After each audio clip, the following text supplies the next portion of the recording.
Here's part 2 of our conversation on monogamy in marriage.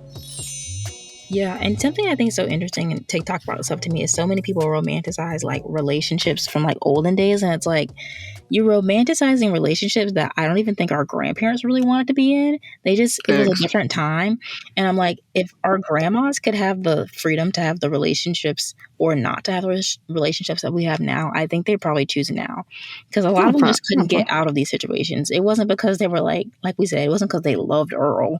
They just were like holding Earl down. They stayed with Earl because they had to. Exactly. Yeah. There was no like you're romanticizing something that was like not romantic. Not romantic at all. And not fair and totally like inequitable. Like, yeah. So I think when people say like old school love or like struggle love, I'm like, that's cute. Like sign number 1 for me to run, because I'm like, no. Yeah, that's not cute. Nothing about that is cute. No, at all. It's cute. And I'm not saying that like a relationship and or love has to be easy, because it's not. It's work, right? Mm-hmm. But it what it does not have to be is toxic. And struggle love is toxic. Mm-hmm. We're not about to be fighting every day like Earl and Shirley over Bethany down the street. We just not going to do that. Mm-hmm. So the people that glamorize that, it's like, no, baby. No, babes. Yeah, that's toxic, and you're participating in toxic behavior. Let's not do that. Exactly. Like, yeah. No. Exactly. Like when people are like, romanticizing, like if this was just back in the 1950s, and I'm like, you want to go back to the 1950s or 60s where like women listened or men did this. It was a real women or real men, or like this idea of like somehow having a relationships were somehow better back then in an earlier time, and they were just more oppressive. Like patriarchy was just more intact, which kept men falsely in these like positions of power, even if they didn't deserve it. And which makes me think, I feel like those people that are looking at these things, they are truly like seeing one side of the situation. They're seeing like the things that people have made presentable or easy for the eye to want to have, right? But I don't think people really know the ins and outs of what life was like then, or what relationships were like back then, outside of maybe men. Men may want that because they can truly benefit from that. It was more beneficial for them to deal with a woman that was like that because the woman couldn't say anything. She needed him, right? Versus women, like, she had limited social power to build a life for herself independent of a man. We won't say that she couldn't say anything or wouldn't say anything, because we know grandmas who will who definitely will go there. Yeah. But we're talking socially have the power to really create lives for themselves. That was harder. For sure. Yeah. Yeah. That's what I mean by that. Not necessarily that she could not say anything or that she could not do anything, because there were some women that did, you know what I mean? Mm-hmm. But it was, first of all, it was not quote unquote socially acceptable, and it was pretty difficult. But the only person that narrative benefits if they like the idea of having a relationship from the 1950s is a man. So I wonder if it's, was it a female or was it a male that was pushing that idea? Honestly, a lot of times it is the men who are pushing those ideas of like, marriage, like it was just like better back then, or like, grandma was like holding it down, But like, which is grandma was holding it down, that was a lot of. But grandma was also being beat. Like y'all, mind you, Granny was likely a single parent. Like, oh yeah, what? Or like technically just was really a single parent. Like, they're like. Something else I heard people say, which I think is so interesting, is like they romanticize the stuff that their moms went through. They're like, my mom had 4 jobs and was a single mom and ate at work. And it's like, yes, but your mom was struggling. Why are you romanticizing that? It's not. But then you don't want a woman that does that. Like, she's too independent if she does that in your relationship. It's freaking ridiculous. Like, you have to pick and choose. Absolutely. It's like you're romantic. People, instead of romantic or trying to evolve and fix the problem and say how can we be better, they want to romanticize the problem and like go back to it, and it's weird. Very, very, very weird. Yeah, I really do think that like men push that narrative because it's more beneficial for them. Back then, it puts them at the top of the hierarchy without doing any work, just by virtue of being male. Yeah, exactly. You know what I mean? Yeah. I know. I saw something with Cam Newton the other day, and he was saying something about like, basically, I think because I don't want to quote it, and he was like, no, that's not what he said. But something along the lines of he wants a woman that's basically not as independent and who is basically his subordinate, right? But like, it's like, my guy, first of all, sure, you have an amazing career, so maybe you can support that lifestyle. Most sure. men can't. Most men can't, you know what I mean? In this day and age, most people can't live by themselves, you know? Like, you can't afford it, for one. For two, with how life is going, it's harder and harder to not have first of all, incomes. Yeah, for one. And for two, where are these women at that you trying to find that is just not independent anymore? Like, most women want something for themselves, have goals and aspirations, dreams and things. Who else is going to do it? Yeah, like exactly. They had this really weird idea that until like they came along in your life, you were just like sitting and somebody was like providing everything for you. Like, you don't think I pay for this car? You don't think I pay for school? You don't think I pay for the food that I eat? You don't think I pay for the clothes that I'm wearing? Like, all this stuff is stuff that I have worked to purchase. You acted like I was just sitting here waiting for you to show up and like do all these come things. Rescue me on a freaking carriage. Like, boy, some of them like approach you that way as if like, I'm here to save the day, no worries. And it's like, nobody asked you to be here. Exactly. Like, I can save my own day. Exactly. And as a matter of fact, I think that's a lot of my issue with like men is that if I can do good all by myself, there's no need for you and your problems and your complication, your toxicity and your trauma and all the things you got going on. I want no parts of it at all. I don't know if you know this, but it be the most like dusty, crusty. Yes. Talking about something I need to lead. Seriously. Like, it's always if we don't have a partnership, we ain't got nothing, baby. Nothing. Exactly. So get out of that. But it really do be the dusties and the crusties, like your freaking like drug dealers and stuff like that. Like, boy, like what? Exactly. No. Okay. Story time. So the last person who like asked me out. This is funny. Caitlin knows a little bit about this. But the last person, let me just give you the profile. This person is like 30-something years old, lives with their parents, works like, film PA jobs, which I do that stuff too. I'm not saying I don't. I also have a 9-to-5. But you also have a real job. Income. Yeah, and I have that for steady income. I pay for everything that I need, right? Okay. I even pay my cell phone bill because a lot of people be our age and still on the family plan. I even pay my cell phone bill. I think that's a scam. Maybe mom can pay that. Yeah, maybe that one bill.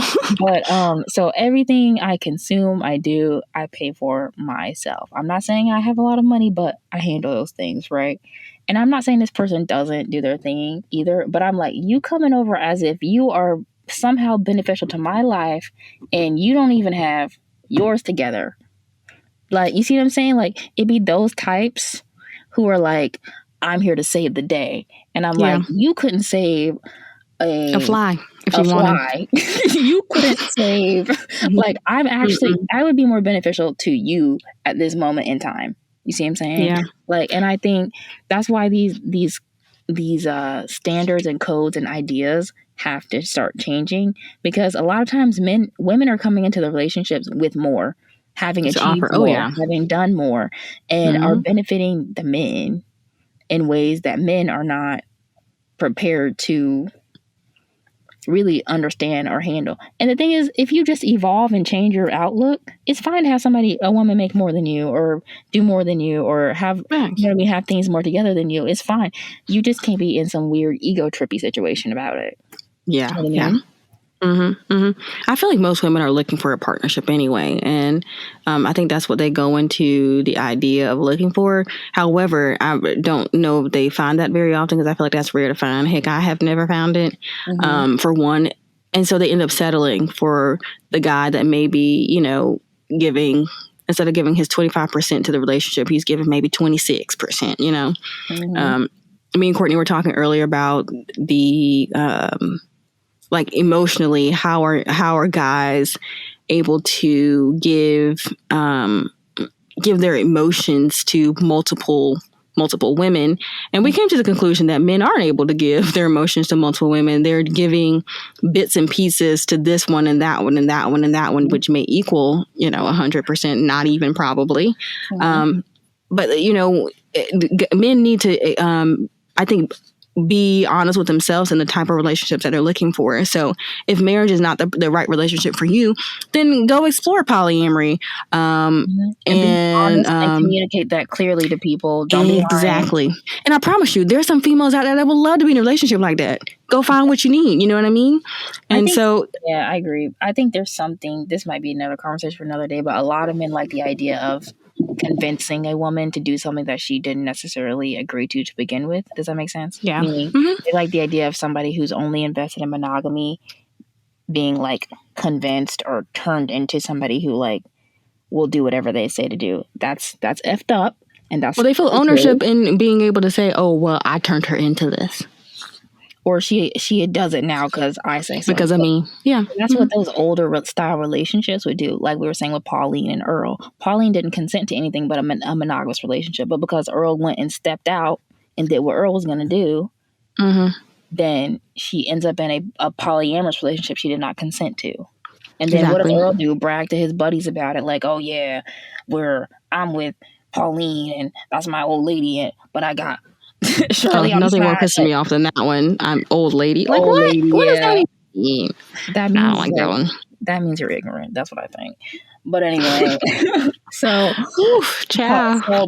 but we know how they talk, and we know, it's like old heads talking, right?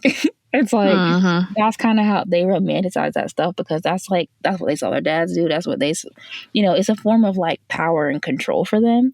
That I think so. Yeah, I think that's one of the only means of power and control for them is controlling the lives and narratives of women, right? Yeah. Because that's something men have always been told that they're entitled to is access to a woman. So whenever you're ready, like as if they're like just waiting for you hand and foot. Agree. Even the most like down out homeless, whatever, men feel like they should have access to women. That's why like homeless people hit on you on the street. Like you see, because they all feel like they should have access to women. Oh yeah, no matter what. Even the idea of like rape culture, they feel like they have access to a woman. You know what I mean? Like as if you do one thing that equals this, and so I can take advantage of you, kind of thing. Exactly. And so, the idea of pushing this nuclear family and having this husband as I'm going to go ahead and say the owner of this relationship perpetuates that idea that he has access to any and everything about you and what you do and how you do it. And that's not the case anymore. Yeah. And I think there's so many instances in society where, because men are placed in charge of things like you said, the owner of the relationship. And that's how you get into something abuse. Like you're going to do what I say, do when I say do it. Controlling. Because he's already primed and positioned to be the head of the household. If I provide the house, if I pay the bill, then I'm in control of this relationship. If that's what society is telling them, if that's what we're all buying into, why wouldn't he be controlling? Why wouldn't he then hit his wife or hit his kids? Because he feels like he owns them. Yeah, right? For sure. Like, any guy that says something like that, red flag, run. Red flag, yeah. Seriously, if he's like, I want to be head of the household, to me, that's a red flag. To me, that's something you're trying to control me, period. Exactly. So that's why I think, so we have to, when we deconstruct these ideas, we're deconstructing a lot. It's not just a, change one law or change one sector of society. It's about changing even how we can think about these relationships, how we think about who's in control, who has power, who has this, who has that. You know what I mean? Like these things are so deep and embedded, and that's how to me you can get men or people who are so repulsive. It's because they've been fed and fed and fed and fed and told that this is what they're supposed to do all their lives, or how they're supposed to behave all of their lives. Do you know what I mean? Like these, whenever I see somebody whenever I see somebody who does something, specifically men who do something out of pocket or out of character, I'm like, my first thought is no longer, oh, you just did this, you're an a-hole or whatever. I think, this person has been groomed, socialized to think that this is okay. That's why they did it with ease. They didn't blink an eye doing it because this is what they think they should do. I feel like a lot at this day and age, it's hard not to know. Like with access to social media, the internet, different things, it's hard not to know. But I think it's just different than women's spaces. Unfortunately, I'm learning that male spaces. I know that. But what I'm saying is, I feel like they feel like it's excusable because I'm a man. That's what I was going to say. Yeah. Like I can do this because I'm a man and I can get away with it. Like what is she going to do? You know? I think that's true. But again, I think, unfortunately, I was thinking that men were growing up under the same like ideas and socialization that we are, but they're not. A lot of them are still being raised like it's 1950, and that's scary. And I think beyond 1950s, a lot of them I feel like are being raised to be moms, quote unquote, man, right? And so they put them in these positions of being like the head of the household. But it's very different being with your mom, quote unquote, as a mate, as disgusting as that sounds, versus a woman in today's time. Your mom was old school in how she perceived things and how she wanted things, on top of your mom enabling you. I don't think our generation is pushing that narrative anymore. I'm not about to enable you. If you cannot contribute something to me, then I cannot contribute anything to you. There's nothing to offer. I think that's true, but this gets into the idea of like when moms, this might be another podcast, but when moms raise their sons to essentially become their mate, because their mate, again, if we're using Pauline and Earl's running off to Shirley's every however long. Pauline, her next son, Earl Jr., EJ, is, this could be a legit family, especially Black family. EJ becomes the man of the household, and she starts to treat EJ like he is her husband, right? So she starts to give him all the breaks that she would give Earl. She starts to use, all the language that she would use with Earl with EJ, because EJ is the next male in the household. So she gets in this emotionally incestuous relationship with EJ. She should be in a relationship with Earl, but Earl's with Shirley, right? Honestly, she should be with no one. Leave Earl and let EJ enjoy his childhood. That's what we say now because we're analyzing this stuff. But back then, it's like, what was her other option? Yeah. Because truthfully, EJ was kind of a captive audience. EJ had to be there because that was his mom. True. And he was the only social capital or the social. He really had no other place to go. So, what do you say? I said he really has no place to go either. Exactly. So that's how you end up in a lot of emotionally incestuous relationships, is because dad's out of the picture for whatever reason, or dad's emotionally uninvested. So what does mom do? Invest in the next man, which is EJ. EJ. Yep. That's disgusting, but I guess that's how that works. It's so odd to me because, like, it happens. A lot of people, it happens all the time, all the time. But I think even in our generation, it happens to this day. But I think that mama's boys. Yeah. I wonder, which makes me wonder, because I don't see it as much, I guess, in other ethnicities and or races. I mainly see it in the African American community. So I wonder communities as well. I think it's an American thing. I know it happens in white communities as well. Okay. I think we know the people we know specifically who do this are Black because our media is Black. But I think it happens in white communities as well. It's the mama's boy thing. Yeah, I can see that. I think it's an American thing because, again, back to that nuclear family. It's the idea that we have to have a man and a woman leading this. And if it comes down to the man emotionally uninvesting and leaving or whatever, for whatever reason, the next best person steps into place, who is EJ, the son. Yeah, which is odd to me because I would think, don't be wrong, I understand women have a more difficult time in being, I guess, and during that time, during being independent and figuring things out for themselves. But I wonder why your son is your first option, not maybe let me figure this out, let me see what my other options are. You know what I mean? Well, I think yes, I don't think they think. I think it's easier for the son because they don't think, they're not sleeping with the son, right? Because weird and wrong, but they emotionally are investing in them because they're the next man around. Yeah. And they can kind of hide it under the guise of, well, I'm mom taking care of him. Yeah, I'm that's true. nurturing. I wonder if it's I'm the helping. idea. But you're Yeah. also putting this emotional responsibility on him. You're putting him to the level of a partner. Yeah. You know, you're not setting that clear boundary like, this is my son, you know? Yeah.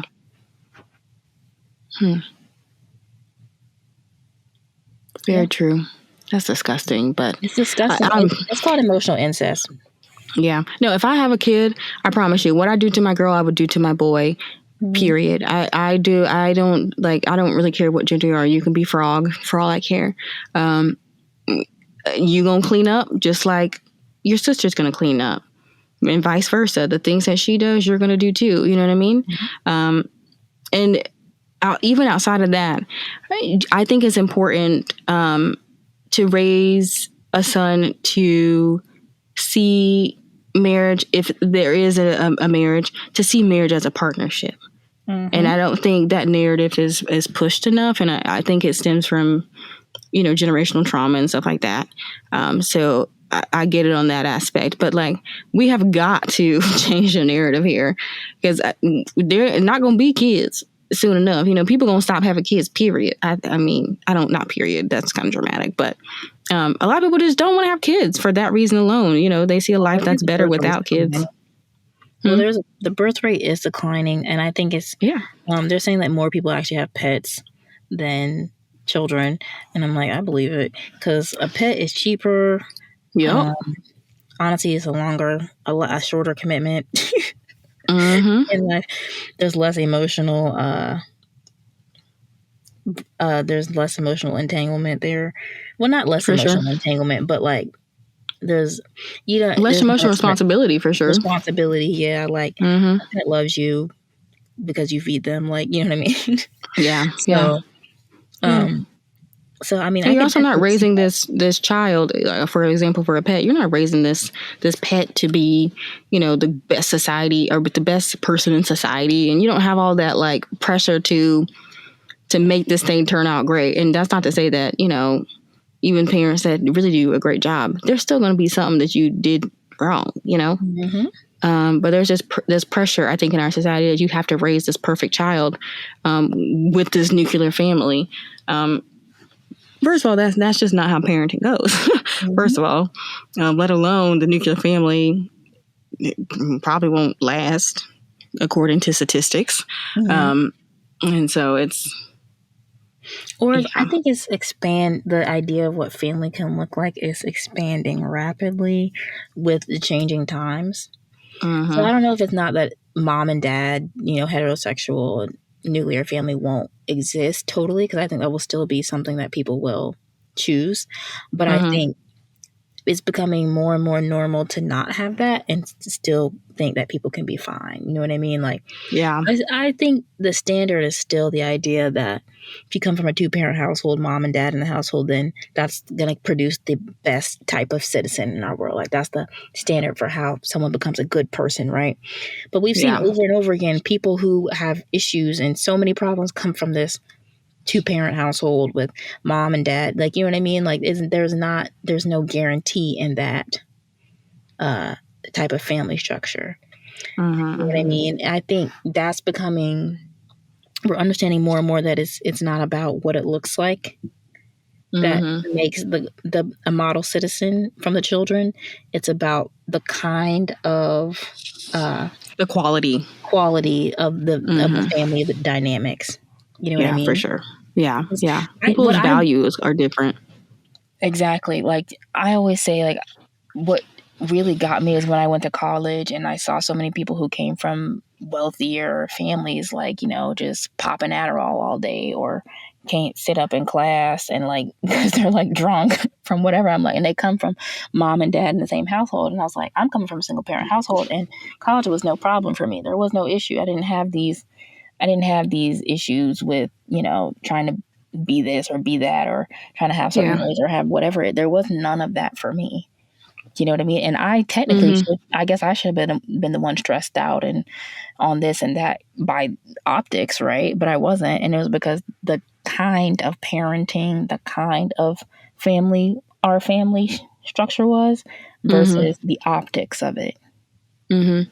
So do you think that single parent households, because I know that's what we were raised in, is more beneficial for a child than a 2-parent household?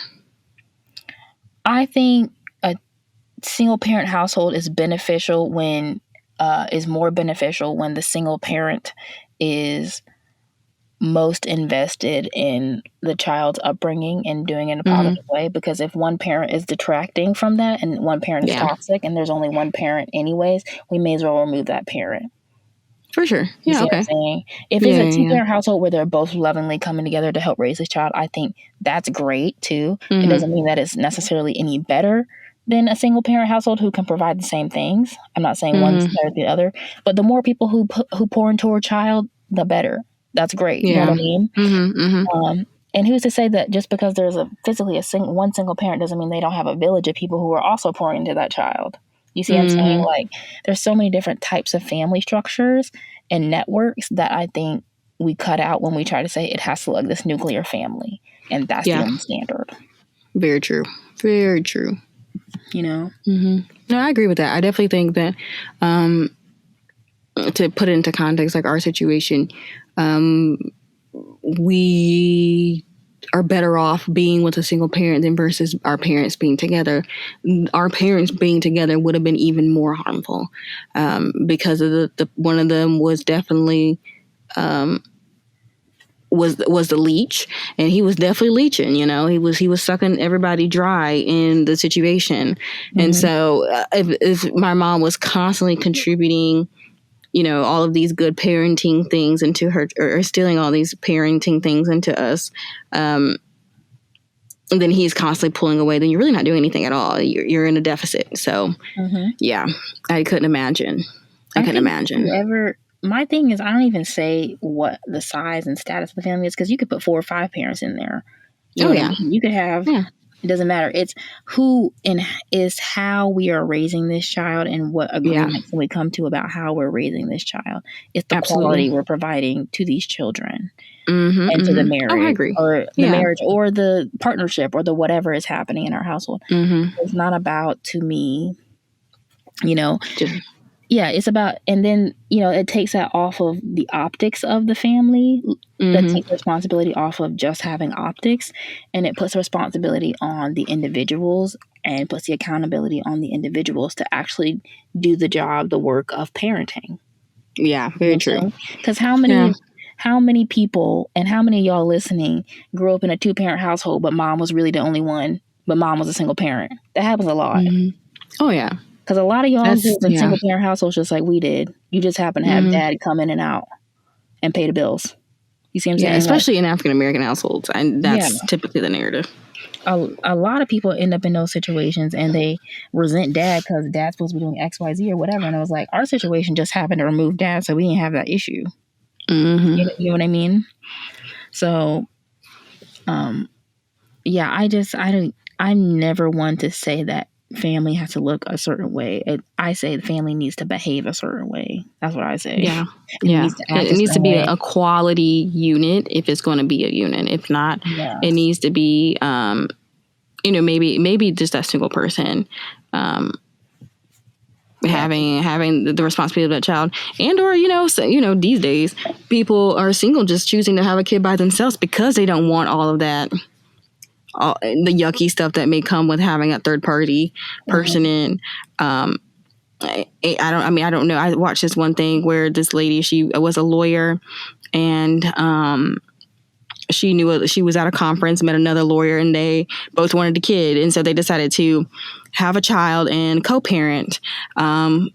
And she, I think she said she wanted a child by herself because she didn't want to take in another person's opinion, but she knew that she needed a guy to have this child. This was back in the day, so I don't think sperm banks were readily available. And so she has has one child with this guy, and it ends up being, she said, one of the hardest things that she did, because she had to co-parent with this person now, and she really didn't like him in the beginning in the first place, but she was like, well, he wants a kid, like it won't be that difficult because we'll be co-parenting. But it really was extremely difficult for her to co-parent with him because his ideas of what should happen and should not happen while not always being there also played a role in what she thought and how she parented. So you really have to, when it comes to parenting, which I guess you could say I've dipped my toe in before. You gotta be on the same page, or I'm telling you. Yeah, you gotta be on the same page. You gotta be, so even if y'all not together, on the same page. Well, yeah, I agree. And that's why I think what's so appealing to me now is like a dog or a rabbit would be great because we're like rabbit people. So I think I can see why people are just opting for pets because there is no need to co-parent. Yeah. There's no need to include anybody else but you and your little fur baby. Mm-hmm. And you can be and there's also a level of like self-sufficiency there. This pet can, while I may be able, I provide it with food and I have to buy the food, but that bunny, like for my example, I have a bunny, he eats for himself, he feeds himself, he poops for himself, like, he's extremely independent. Mm-hmm. We have our relationship, which is I guess you can say partly transactional, but he gives me what he can give, I give him what I can give, and that's it. Exactly. I agree. And even for like relationships, as far as like a partner, I think pets are easier as well. I agree. Yeah, I mean, I just think partnerships are obviously partnerships are complex. Monogamy is complex. Marriage is complex. These things have layers to them and it depends on the individual. But again, I think everything we're really saying is it goes back to the kind of person you're in a partnership with, that you are in a relationship with. How are we building and constructing our lives together? Mm-hmm. Mm-hmm. Do you see what I'm saying? Yeah. And like how it's not, how if you're in a heterosexual relationship, it's not how he is making his life better. It is a we, you know what I mean? Like it has to be beneficial for both parties. It cannot be one-sided on either party. Exactly. So tell me about this then. Do you think we're in a world where in a society of post-monogamy?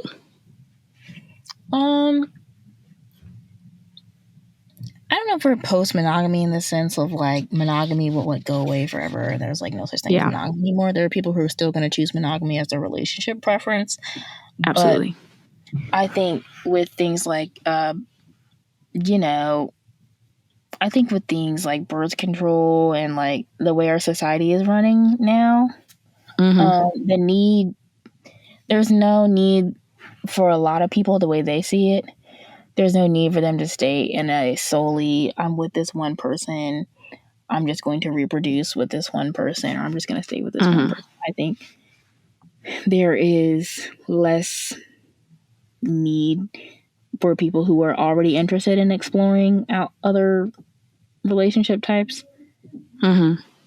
I think there's less direct need for that. Yeah, I agree. I do think that I don't think we're fully there. I don't think monogamy would ever go away.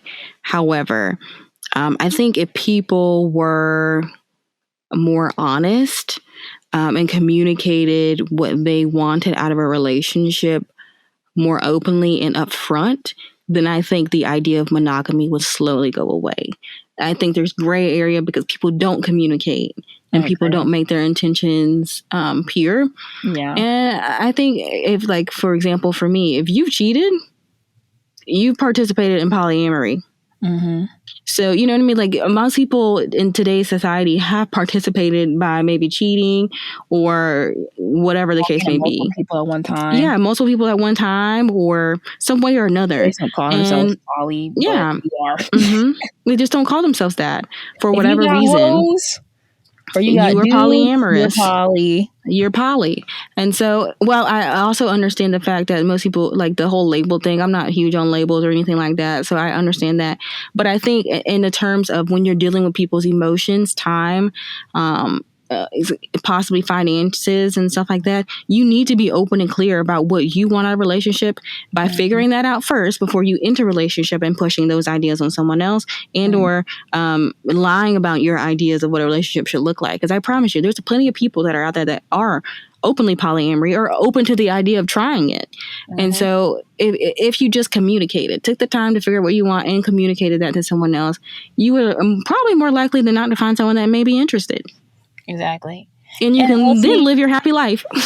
That makes me think that people are actually, that there still is pressure to only identify as like monogamous, because if so many people are doing these things, which in secret, which are basically showing that they're polyamorous or at least interested in talking to multiple people at one time, you know, then, but you still never claim the title polyamorous, right? Or which is, you're doing this, but you're not claiming it. You know, I think there still is that social pressure to only engage in monogamy to be seen as like correct or right. Like that's the proper way to engage. You know what I'm saying? Because truly, if you were a truly monogamous person, if you're not in a relationship with somebody, then you would be totally and completely single, talking to no one, right? But people rarely, if ever, do that. They're always, I got this so and so on the side, or I'm talking to so and so on it. So you were never really strictly monogamous. Exactly. You were always, so I agree with that. I agree. You know what I mean? I think society continues to push that though because of the financial benefit of it though. You know what I mean? They want you to, because they think about it. That too, but also too, like the idea of monogamy. Also, a lot of people take that as marriage in most contexts. Just something simple like a marriage. I mean, getting married and having the wedding. That's a huge financial benefit for America. You got to pay for the license to get married. You got to pay to like get, you know, have the ceremony, buy this dress, you know. So obviously they're going to keep pushing that idea, but it's not about society pushing an idea on you. It's about figuring out what works for you and what doesn't work for you, and communicating that to those who you are seeking out and or communicating with. No one told me, you know, the relationship that I am, that it was okay to be in the relationship that I'm in. But I'm not seeking that validation from anybody. I'm doing what makes Catelyn happy at the end of the day. Exactly. Yeah. I mean, I just think like, I think there's still that overarching pressure to seek out or to have your goal be monogamy at the end of the day, like settling down or coming to this one person for their, you know what I mean? Finding one person to settle down with and do that. But I think it's becoming more and more archaic to only see monogamy as the one kind of option, one goal, because I might be ready to settle down, but if I want to settle down and be married to two people and they agree to that, then that's an option too. You know what I mean? I think you have to let go of the idea of monogamy being the only way, the only ultimate goal. Yeah, you know for sure. Yeah. I think people need to ask themselves, what does a relationship look like for me? Whether that includes monogamy, polyamory, polygamy and stuff like that. And I do understand that some people will still choose to be monogamous. Exactly, yeah. Which is fine. But I really do think if the conversation was upfront, I do think more people would be open to the idea. Which brings me to the question of, do you think that because women are constantly pushing the idea of monogamy in marriage, that is what further perpetuates the idea that you should be married and monogamous more than the idea of the nuclear family today in today's time? Because you think because women are pushing it? Yeah, because like women ultimately, like that's their goal. I want to be married. I want to be with one person the rest of my life. Do you think that narrative is what I feel like? I personally feel like that pushes the idea of monogamy in marriage even more than the idea of the nuclear family. Most people probably don't even know what the nuclear family is today. I think they go hand in hand. Okay. I think because people use monogamy And marriage, like I was saying, the basis of that nuclear family is the marriage, is the monogamy, is the belief that you should be in one sustainable relationship for the rest of your life. And in order to solidify that, you should contractually bind yourself in the state size to that. And then from then you build on to a family. You have the nuclear family, which again benefits the state because for economic and social reasons, right? So I think monogamy lends itself, that narrative of monogamy lends itself to the idea of the nuclear family. Like they feed into each other. It's like this cyclical symbiotic relationship. Like you can't have a nuclear family without having the monogamy. You know what I mean? True. So I think the one can't really exist without the other. Yeah, okay, that's fair. Or at least in society's eyes, that's how they've tried to raise it. Of course, the issue comes when people break that mold and are like, all right, well, I don't want to be monogamous, or I don't even want to be heterosexual, or I don't want to have a family. You know what I mean? Like, so when people break that, that's when people decide not to do that. That's when people get uncomfortable. True. Okay. Yeah. That's fair. But yeah, what do you think about it? I think, I agree. I do agree. But I also think that, like, because women, you know, we are constantly being groomed to want marriage, want, you know, the nuclear family and all that goodness.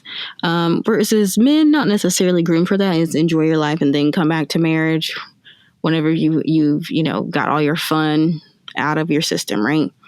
So when a woman, if that's the only thing you're told to want, and that is the pinnacle of life, is to have this nuclear family, that just further perpetuates that idea to me. So I think women are constantly pushing that narrative, for one. And I think also, too, when a woman then goes and settles with a man that may not be her perfect or ideal man for maybe a partnership, then she even further perpetuates that idea. Yeah. Because at that point, then she's just settling because she wants the nuclear family, not because she wants to be maybe in that marriage. It's just like, okay, this one's acceptable for me to get what I need to get done or get what I need to get out of it, which may be a home, children, the dog and the fence. You know what I mean? Yeah. So. No, you're right. No, I get it. No, I hear you. I guess what's throwing me is like, is it only the woman who settles? Because I can see men settling too. No, I definitely think they settle, but they're also able to then go find Bethany down the street as well. Yeah, you're right. I mean, I guess women can too. I just think there's more of a cultural precedent of men cheating. Yeah. And, you know, and having the excuses basically to kind of get away with it. You know what I mean? Yeah, it's socially acceptable for him to have his cake and to eat it too, you know? Yeah. Versus a woman, it's like frowned upon. God forbid she leaves her marriage. Let alone the after effects of that. Or if a woman cheats on a man, then he's leaving. You know what I mean? She's deplorable. Versus if a guy does it, oh well, then he can come back and we can restore this family after I've, you know, maybe I'm in the doghouse for a month. Mm-hmm. So. In the Black community, we call that trifling. And it is. We call that toxic. That's what that is. That's toxic. Okay. Toxic. I promise you. I don't, you know, and the funny thing is, I feel like that idea is perpetuated. Like you just kind of have to deal as a woman. Like not necessarily my mom, but there's some things in instances that where my mom was raising us, and she's like, you know, you just have to deal with it because, you know, you're a woman. You just have to deal with it. Like that, you know, and you don't. You know, I don't think she meant it directly in a relationship, like you have to deal with it. But there was a lot of things that we experienced, and it was just like, well, you know, that's just how it is. Yeah. And no, you don't have to accept that. You don't. Exactly. You really don't. Yeah, you really don't. Yeah, I mean, I could see that. I could see how we could say women are really pushing that idea of monogamy, like especially to their daughters, telling them that like you should get married and settle down and have this long-term, you know, life commitment with a man. I could see women really pushing that. And, you know, for us as girls, I mean, I can remember that that's always been something that's been told to us to be like the goal. You know what I mean? Oh, yeah. in subtle or not so subtle ways, you know. That's what it's always been taught to us. But you know, as we got older, we started developing ideas about our own lives for ourselves. We see that really that narrative doesn't necessarily always work for what our outlook on our life is. You know what I mean? Mm-hmm. Mm-hmm. I have to say, personally, me, I have never been one to sit and dream about the day I'm getting married to so and so or the day I get married, which is why it throws me so much when people approach you and they do want to be in these relationships so bad, or they want, or they see you as a part of like their dream or their idea for themselves. Cause you're like, whoa, buddy, that's not what I'm doing. That's not what I've been thinking about over here. So it throws me. I don't know if that's how you have felt too, but it throws me because I'm like, you have some sort of idea that I'm not even in agreement with. Like, that's not my outlook, you know? Yeah. No, I would say in my experiences, I'm very upfront in my relationships. So I've always been honest about my lack of interest in having commitment. And so they were okay with that because I don't think they were looking for commitment either. Like, you know, we're just hanging out, having a good time kind of thing. And if it led to that, then sure. But like, I'm not going into any relationship making you give me something that, heck, I can't even offer it right now. You know what I mean? Like, I'm not in a place to offer a commitment. Like, you know what I mean? While I don't believe in just dating just to be dating, like it should be purposeful, I also don't go into it with being ignorant and expecting you to see you in a dream that may not be there. You know what I mean? If that's not your place, I'm not going to put you in that place. So it's odd to me that guys are going around being like, oh, I see you as my wife. Sure, yeah. But if that doesn't align with my dream, then you can take me right on out. Exactly. I was actually in another story time. I was in the store with Mom one time, and this person was somebody we knew like as children, like you and I both knew as children. And this person had been like following me on Facebook for like a couple of years and like commenting every time it was my birthday. They would like comment like happy birthday. And I kid you not, I had probably not seen this person since I was like 10, 11 years old. But obviously I'm like growing up, like, you know, like living my life. I went to college and everything. So this person would like comment on myself. But I went to like, I was in my hometown in a store with my mom, and this person it's like, I don't know why you thought this was a pickup line, but this person was like, Mom and I were like, you know, doing anything like getting our stuff from the store, and this person was like, you know, making small chat because Mom was like, oh, hey, how you doing? How's your mom doing? Because, you know, we knew her for way back when we were kids. And Mom was like, oh, hey, how you doing? Like, how's your mom? How's your family going? He was like, good. He's like, yeah, my brother's married, blah, blah. I'm looking for a wife. Like, looks at me. And I was like, see, I didn't want him to come over here because I already knew, like, this person was, like, commenting on all my Facebook statuses and, like, all this stuff. And I was like, you know, just kind of ignoring it or whatever. And I was like, people will approach you with, like, that level of intensity because that's what they see for themselves. Yeah. Even if it's not necessarily you they see, but they just want that for themselves.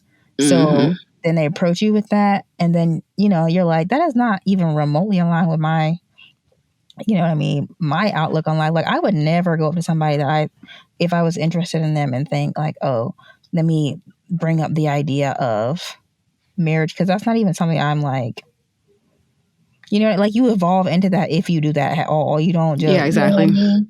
Yeah, I know. Yeah, I'm not just going to marry you because I have no other options. Yeah. Like, I have to hang out with you, get a feel for you, vibe with you, maybe go on some dates eventually. And then we can get to that point after years. But, like, not but just to sign up, just go and marry you. Like, this is not married at first sight. Exactly. I did not sign up for that. The thing is, some people just walk around living their lives that way, like... Well, I don't say living their lives away, but that it's clear that that's their ultimate goal, and that's cool, and they like express that.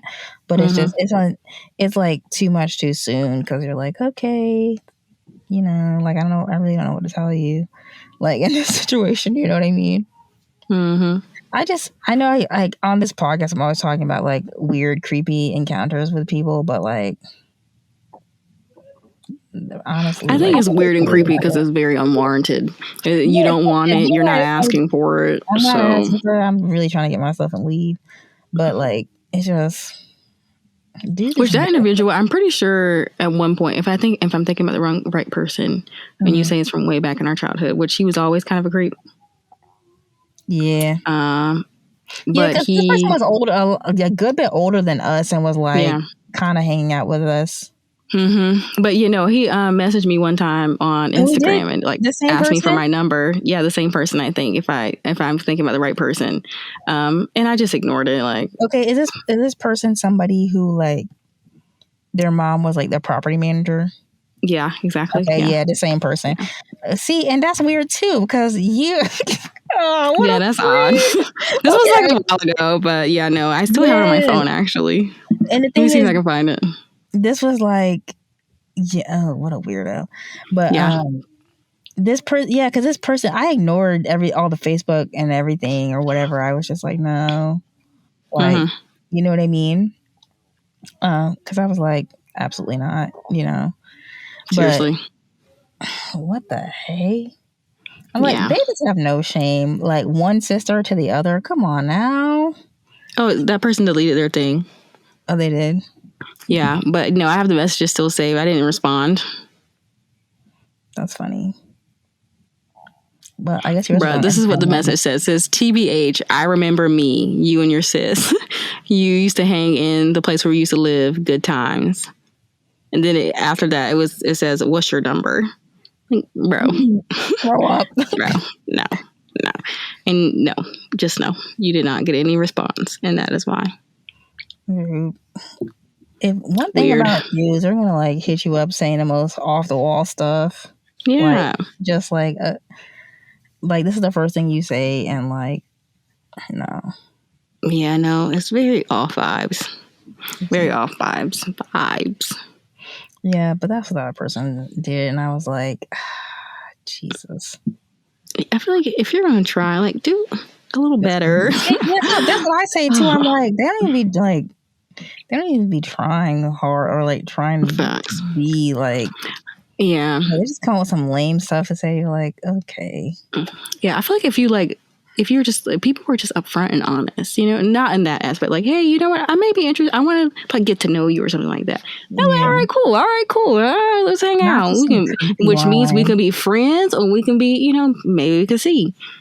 But yeah, gentlemen, take note. Exactly. I think most of them. I don't want to say most of them. I think some of them are like good natured and like want to say something like sort of smooth or something sort of interesting.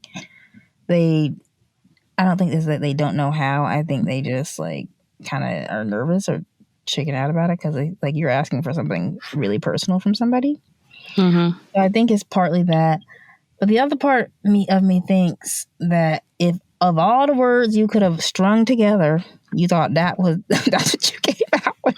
Seriously. Like, if I was going to be nervous, I would make sure I was nervous and like had something good to say, not like nervous and like I didn't even have anything substantive to say. You know what I mean? Seriously. I think when you approach it like, oh, I'm looking for someone to marry, to me that just shows like how desperate you are. Like your creepiness and desperate, like, which, when you're desperate, you're willing to do anything. So exactly.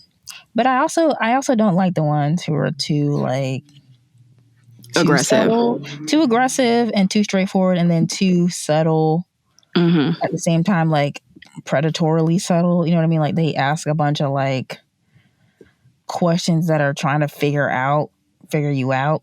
You know what I mean? Because you have a lot of that too.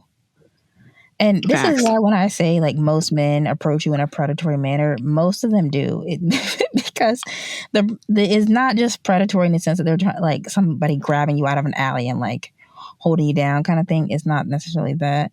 It's all these things are, if you're operating with an ulterior motive, that itself is predatory. You see what I'm saying? So, yeah. And a lot of times, I think sometimes nerves cause them to operate with an ulterior motive, which makes you look predatory. But other times I feel like some of them just operating with an ulterior motive with no just having ulterior motives. You know what I mean? Like just out Very true. Predatory. So very true. I don't know about you, but I've never had somebody who was like very smooth. I guess smooth is the word, or just very like, I don't know, actually pleasant to engage with. You know what I mean? Because it's the reason why a lot of times y'all get immediate no's. I know we're just handing out dating advice right now. A lot of times why you get immediate no's is because you come on some creepy stuff. You're saying some really off the wall, like weirdo stuff to begin with. Or somebody can sense that you have an ulterior motive. If they can sense that, 9 times out of 10, you coming off creepy. You know what I mean? Or like, I've also had people like they've come on. I've had like some individuals just like they're doing me a favor by like I don't need you. So yeah, and then you have those who are like mad aggressive, like, okay, back off, chill out.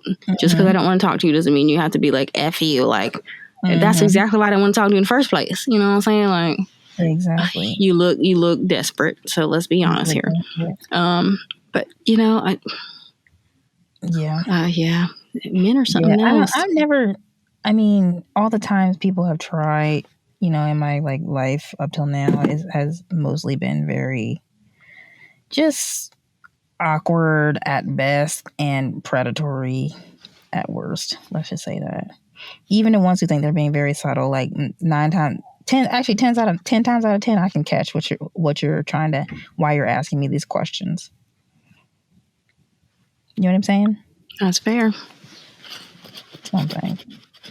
Two can play this game. Isn't that a movie? Yeah, that's a movie.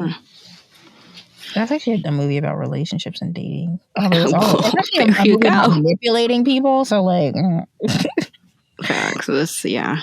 Well, that's what marriage is, manipulation. Yeah, that's finest. Nah, okay, marriage isn't all manipulation. Okay, not all, but it can be. It really can be. It can be manipulation, which is why we're saying like don't consider marriage before you get into it, so you're not in a manipulative situation. Exactly. Yeah. Figure out what you want out of life in relationships and stuff before you go into signing your life away on the dotted line. Exactly. So I think like before we wrap it up, I found this term, and I think this actually applies to me. It's a new word, a new term that I really had no clue about. It's called relationship anarchy. And that sounds very like intense or kind of, it just is a strong term, especially anarchy. But it basically just means people within a relationship who are complete and total agents of that relationship, meaning they decide how that relationship is going to look. They don't believe in one thing or another. They don't have one style of how it's going to work. It's like we've committed to the partnership, or we're committed to each other, and we're going to explore what works best for us as we go along living life. I really love that idea. I love that idea. I feel like that's me in my relationship. Let's be honest. Yeah, it's like I think the best relationships get to the point of something like relationship anarchy. I didn't know it had a name, but I think the marriages that probably work are actually more in line with that like idea of we're going to, as we evolve, our relationship evolves. We're in charge of our relationship. We're in charge of how it looks, how it operates. This is what's going to work best for us. For sure. Which makes me think about the one relationship that we saw that was actually positive. I think I would say this is how it was. 100%. Yeah, absolutely. I think the best, like I said, the best relationships get to the point of relationship anarchy, because, relationship anarchy rejects outside rules of what relationships look like. Yeah, and you're able to present in relationship as you see fit, as well as that person sees fit, which makes a happier life, I think. And I think you also in relationship anarchy commit to the idea of evolving, of changing as necessary and improving. So it's saying that we are in partnership because I've committed. I like this person. I commit to this person, and they are committing to me. But we're committed to the relationship growing as we grow. Exactly. Yeah. It's kind of like meeting your partner where they're at in said relationship. Yes. To provide a level of like balance and equality versus it being one person is, offering more or the other, or not offering anything at all, but I still stay in said relationship, and being stuck in that place because that other person may not want to get out of a relationship, or yeah. I like this. I like I this. like this too, because I was reading further, and it actually came from Men's Health, which I don't like to really read men's things like that. Oh gosh. It's skewed, but maybe men are growing if they're thinking like this. Exactly. That's why I was like, I saw it and I was like, this article is actually pretty. I mean, it's really good at showing like it basically relationship anarchy is about not having hierarchies in a relationship. You don't believe that one type of relationship is more important than another. You can agree to live separately and still raise a child if you want to, or you can live together and have a child, or you know what I mean? It's about what you and your partner have committed to because you've committed to each other. And I think that's what relationships should be. It's just the belief that I don't even think it's an anything goes, because that's the first thing people are going to say. It's like, it just means anything goes. No, it's say that we reject the kind of that standard nuclear family, monogamous, heterosexual marriage. That we reject that because that idea doesn't work for us. And so we're going to commit to building a new idea that does work for us, even if it doesn't. Exactly. I think I agree. I think this idea pushes the narrative of being able to define what your relationship looks like, what it entails, what you will and will not do, what you will do, and how you're going to do it, right? It's the who, what, where, when, and how of your relationship versus someone else defining that for you and telling you what your relationship should look like, though you may not identify with those things, or you do identify with those things. So, as well as I think when you go into it and you have that, I think it also opens up your relationship for conversation, because you have to figure out what you guys are both looking for, and if you guys can both offer each other those things and offer yourself those things by being in that relationship. So I'm here for this. I'm here. Men's Health, good job to you for putting that one out. Because I've never heard that. I had never heard it either, but when I found it, I was like, I've been saying this for years. I just didn't know I had a term. But yeah, I would say I probably identify as a relationship anarchist. And what I've been, like what I was saying earlier in the episode, like the kind of relationship I would be interested more in is just a partnership that doesn't have to look like marriage. It doesn't have to have a marriage contract. And that means, and really what I was saying was I'm invested in this person and our evolution, growing and becoming and defining what a relationship looks like for us, which again is relationship anarchy, because we're committing to the relationship and each other, not what society thinks a relationship needs to look like. Exactly. You know what I mean? Exactly. And something I think it takes the societal control out of your relationship as well, and it takes the pressure out of it. And it makes it like, how do we figure out what works for us? Exactly. You know what I mean? It becomes it's actually inherently about a partnership, because it's like we have to decide how this is going to work, not what I think or what you think. Or, you know what I mean? There's no hierarchy. 100%. Yeah. And something else that people tend to think of anarchy as chaos, because they're like, anarchy means total just chaos and unruliness, and you're just getting rid of all systems or whatever. And it's like, chaos is actually, or anarchy has started to become synonymous, with freedom and living harmoniously and peacefully, because you can get rid of hierarchy, and therefore you don't have that strict structure oppressing you. You know what I mean? Or keeping you in kind of these like subjugated positions. So I honestly, I love it. I like for sure. I love it too. I think that I like this. Oftentimes people associate relationship anarchy with polyamorous relationships, because you resist societal rules, but you can be monogamous in a relationship, and a relationship anarchist relationship. So agreed. So yeah, that's what, honestly, that's how I would end this. Just saying, like, I think I'm definitely on that relationship anarchist train, by that definition. And, for me, marriage isn't something that I think is necessary. I'm not saying I wouldn't do it, because I'm not going to say I don't know the future. So I don't want to say I will or won't.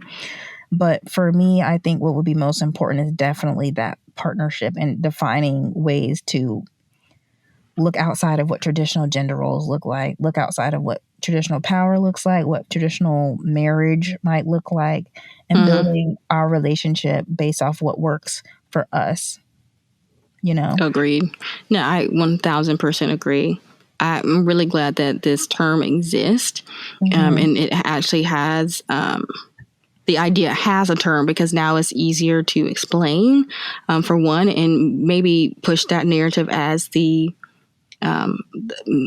maybe push this narrative as the new societal idea of monogamy and or marriage, so and or polyamory and polygamy. So this is a good one, a really good one.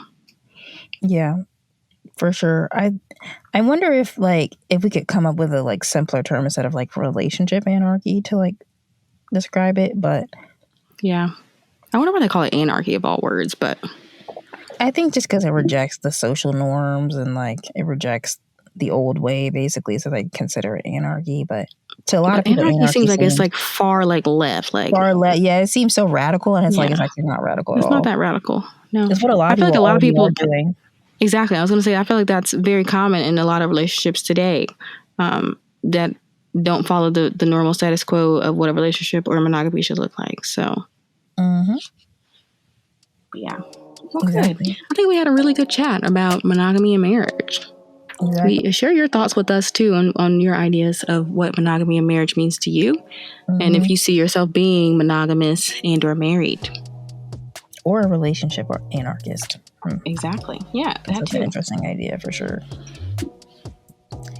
All right, guys. Thanks for joining us in this episode. We look forward to talking to you guys again. Yeah. See you in the next one. Bye. Bye.